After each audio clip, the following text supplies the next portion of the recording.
हे hello everyone, कैसे हैं आप सब लोग। Welcome in my YouTube channel another tutorials, जिसके अंदर दोस्तों हम अपने कर रहे हैं पॉलिटी। और उसके अंदर दोस्तों हम पढ़ रहे हैं अपने आर्टिकल 1 2 3 95 एक सीरीज लेकर हम चल रहे हैं दोस्तों, जो दोस्तों आपकी हेल्प करेगा यूपीएससी के एग्ज़ाम, सीडीएस, एनडीए, सीएससी और साथ साथ दोस्तों आपकी एफकेट, टेरिशियल आर्मी, एनआईटी, एसएससी और स्टेट पीएससी के साथ साथ दोस्तों आपकी सी ग्रुप्स और डी ग्रुप्स के जितने भी एग्जाम्स हो दोस्तों, उनके अंदर भी ये हेल्प करेगा आपके। जिसके अंदर दोस्तों अपने part 1 article 1 to 4, part 2 article 5 to 11 complete कर चुके हैं। और दोस्तों अब हम करें अपना part 3 fundamental rights article 12 to 35। तो दोस्तों कल हमने अपना फिनिश किया था आर्टिकल 14 और आज हम अपना स्टार्ट करें आर्टिकल 15, जिसके अंदर दोस्तों कहा गया है कि धर्म, मूलवंश, जाति, लिंग, जन्मस्थान के आधार पर विभेद का प्रतिषेध। इसमें क्या कहा गया दोस्तों, मेनली कि जो स्टेट है, जो राज्य है, किसी भी नागरिक के साथ, किसी भी सिटीजन या नागरिक के साथ इन 5 आधारों पर धर्म, मूलवंश, यहाँ पे 2 वर्ड यूज करेंगे दोस्तों, केवल धर्म, मूलवंश, जाति, लिंग और जन्म स्थान के आधार पर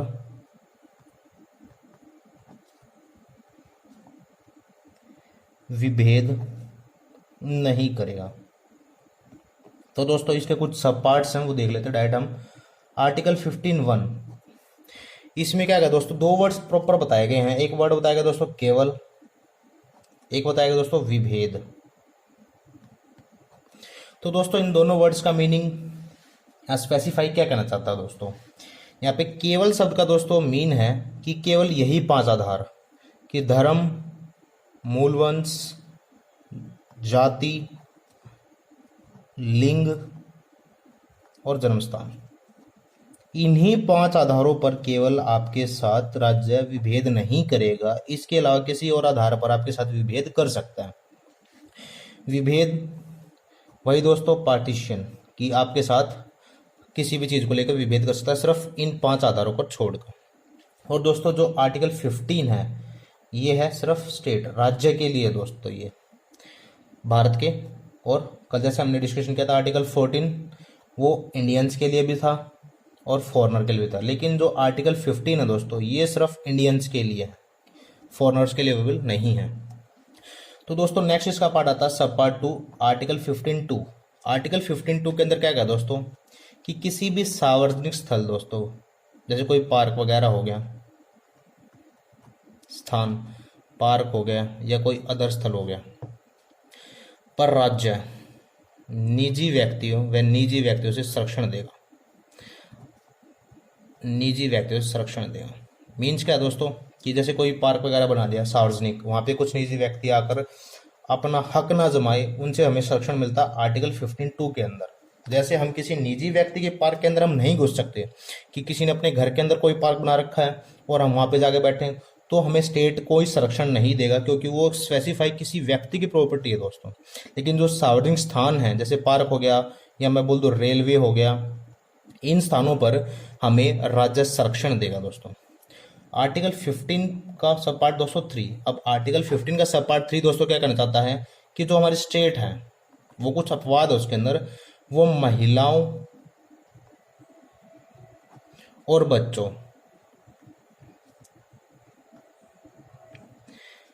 और SC ST के साथ दोस्तों सार्वजनिक स्थानों पर विभेद या इनको स्पेसिफिक अधिकार दे सकता, स्पेशल अधिकार इनको दे सकता दोस्तों, स्थानों पर स्पेशल राइट इनको दे सकता दोस्तों अकॉर्डिंग। क्योंकि कई बार ये वक्त पिछड़े होते हैं, महिला और बच्चों की स्थिति को देखते हुए तो उनको स्पेशल राइट दिए जा सकते हैं दोस्तों। एक है दोस्तों आर्टिकल 15 सब पार्ट 4। इसके अंदर क्या कहा दोस्तों, जब हमारा फर्स्ट कॉन्स्टिट्यूशन अमेंडमेंट हुआ था दोस्तों 1951 के अंदर, फर्स्ट कॉन्स्टिट्यूशन अमेंडमेंट हुआ था हमारा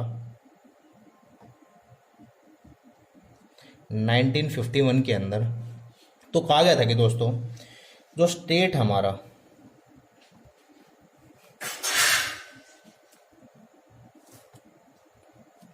वो SC ST मीन्स पिछड़े वर्ग के लिए दोस्तों, सामाजिक रूप से पिछड़े वर्ग के लिए विशेष अधिकार दे सकता है दोस्तों, इनके लिए स्पेसिफिक राइट दे सकता है। और दोस्तों जो इनको राइट्स दिए जाएंगे ना दोस्तों, उनको हम सुप्रीम कोर्ट या किसी भी कोर्ट में चैलेंज नहीं कर सकते दोस्तों, चैलेंज नहीं कर सकते। और दोस्तों फिर यहीं पे एक केस आता स्पेसिफाई, जिसको बोलते हैं दोस्तों Madras high court versus Champakam Dorairajan case. इस केस के अंदर दोस्तों क्या हुआ था, उस time Madras high court specify इन पे वर्क कर रहा था कि किसको अधिकार मिलेंगे नहीं मिलेंगे। तो चंपकन दोयराजन एक जर्नल, एक उच्च वर्ग की महिला थी दोस्तों, जिसको जनरल कास्ट हम बोल देते हैं। तो मद्रास के कॉलेज में वो एडमिशन लेने के लिए गई, लेकिन वहाँ पे उसको सीट्स मिली नहीं। वहाँ पे डिवाइडेशन था सीट्स का अकॉर्डिंग टू कास्ट सिस्टम, क्योंकि सुप्रीम कोर्ट यहाँ पे बोला गया था हमारे 15(4) के अंदर कि SC और ST को स्पेशल राइट्स मिल सकते हैं और इनको सुप्रीम कोर्ट या किसी भी कोर्ट में चैलेंज नहीं किया जा सकता। उसके अकॉर्डिंग कॉलेज के अंदर कुछ ऐसे राइट्स थे पिछड़े वर्ग के लिए कि उनको सीट्स मिल सकती, लेकिन ये जनरल कास्ट की वजह से उच्च वर्ग के होने की वजह से इनको वहाँ पे सीट नहीं मिली। तो इन्होंने दोस्तों according to article 226 Madras high court में केस किया इसको लेके। फिर इन्होंने बोला आर्टिकल 14 कि मेरे को मेरे राइट्स मिलने चाहिए, क्योंकि सभी को इक्वलिटी ऑफ लॉ के अकॉर्डिंग। तो यहाँ पे इनको गलत बताया गया दोस्तों। और फिर according to article 32 supreme court ने दोस्तों इसको असंवैधानिक घोषित कर दिया, इन सभी को मान्यता देते हुए कि 54 के अंदर कि पिछड़े वर्ग के विशेष अधिकार कोई भी राज्य स्टेट कर सकता है दोस्तों। उसके बाद दोस्तों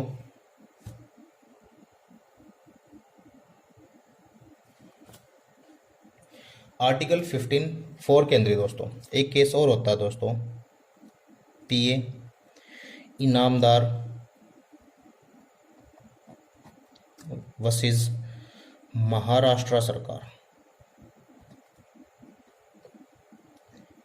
इसके अंदर दोस्तों क्या होता है मेनली कि कोई भी जो निजी शिक्षण संस्थान था दोस्तों, कि कोई भी प्राइवेट इंस्टीट्यूशन जो था, किसी भी दोस्तों प्राइवेट इंस्टीट्यूट के अंदर किसी को भी अल्पसंख्यकों या शिक्षण संस्था जो पिछड़े वर्ग थे दोस्तों, कोई SC ST था या कोई भी पिछड़ा वर्ग था दोस्तों, उनको वहाँ पे कोई भी आरक्षण नहीं मिलेगा, विस्तार नहीं किया जाएगा अकॉर्डिंग टू आर्टिकल 54। ये सिर्फ जो यहाँ पे दिया गया दोस्तों, ये था सिर्फ गवर्नमेंट्स के अंदर, जो गवर्नमेंट स्थल थे।